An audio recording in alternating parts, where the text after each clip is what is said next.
বন্ধুরা, আপনারা দেখতে পাচ্ছেন ডুবে যাওয়া বাসটি টেনে একেবারে উপরে তোলা হয়েছে। দৌলতদিয়ার ৭ নম্বর ফেরিঘাটের পন্টুনের ওপরে এই কিছুক্ষণ আগেই বাসটি টেনে তুলেছে বিআইডব্লিউটি এর উদ্ধারকারী জাহাজ হামজা। আপনারা দেখতেই পাচ্ছেন এর আগে সকাল ৯টা ২৫ মিনিটে বাসটি কুষ্টিয়া থেকে ছেড়ে আসে এবং কুষ্টিয়া থেকে ছেড়ে আসার পর দৌলতদিয়ার ৭ নম্বর ফেরিঘাটে এই যে ফেরি করবি, এই ফেরি করবিতে উঠেছিল বাসটি। করবিতে ওঠার পরই ফেরির যে পেছন পাশের যে র্যাম্প, সেই র্যাম্প ভেঙে বাসটি নদীতে ডুবে যায় এবং দীর্ঘ প্রচেষ্টার পর বিআইডব্লিউটি এর উদ্ধারকারী জাহাজ হামজা, এই হামজা বাসটিকে টেনে তুলতে সক্ষম হয়েছে। আপনারা দেখতে পাচ্ছেন বাসটি এই মুহূর্তে একেবারে ফেরির ওপরে রয়েছে। যেই ফেরি যেখান থেকে বাসটি নিচে ডুবে গিয়েছিল সেই ফেরির ওপরে বাসটি রয়েছে, ফেরি করবি। আপনারা দেখতে পাচ্ছেন ঠিক এখান দিয়েই বাসটি এই ফেরি করবিতে ওঠে এবং করবিতে ওঠার পর বাসটি সরাসরি একেবারে নিয়ন্ত্রণ হারিয়ে নদীতে ডুবে যায়। ফেরির পেছন পাশের যে র্যাম্প, সেই র্যাম্প ভেঙে আপনারা দেখতে পাচ্ছেন বাসটি টেনে ওপরে তোলা হয়েছে। বাসটির কি অবস্থা আমি আপনাদেরকে একটু দেখাবো। আপনারা জানেন যে এর আগেও কিন্তু দৌলতদিয়া ফেরিঘাটে আমরা এমন দুর্ঘটনার সাক্ষী হয়েছিলাম।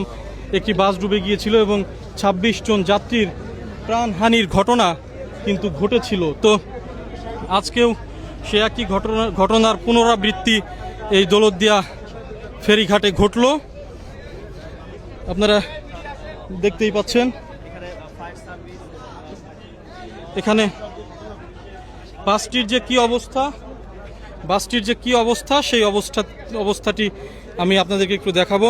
এই যে ঠিক এই জায়গাটিতেই বাসটি ডুবে গিয়েছিল, এখান থেকে টেনে বাসটি এই যে ওপরে ওঠানো হয়েছে। আপনারা দেখতে পাচ্ছেন বাসের এই যে সাইডটি একেবারে ভেঙে গেছে।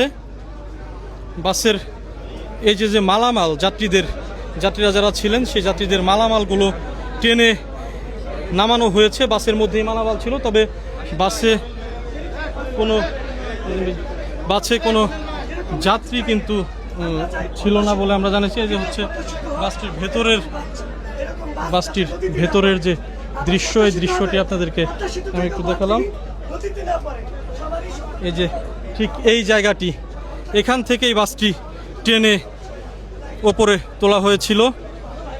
তো বন্ধুরা, আপনারা আমার সঙ্গে যুক্ত থাকুন, আমার পেজের সঙ্গে যুক্ত থাকুন। আমি আপনাদেরকে বিস্তারিত আপডেট জানাবো। এই যে সামনের গ্লাসটি বাসের ভেঙে গেছে, বাসের ভেতরের দৃশ্যটিও আপনাদেরকে এক নজর একটু দেখিয়ে নিয়ে আসি। এই যে হচ্ছে বাসের ভেতরের দৃশ্য। তবে এখনো পর্যন্ত যা জানা গেছে যে বাসে কোনো যাত্রী ছিল না। যাত্রী না থাকার কারণে হতাহতের কোনো ঘটনা ঘটেনি।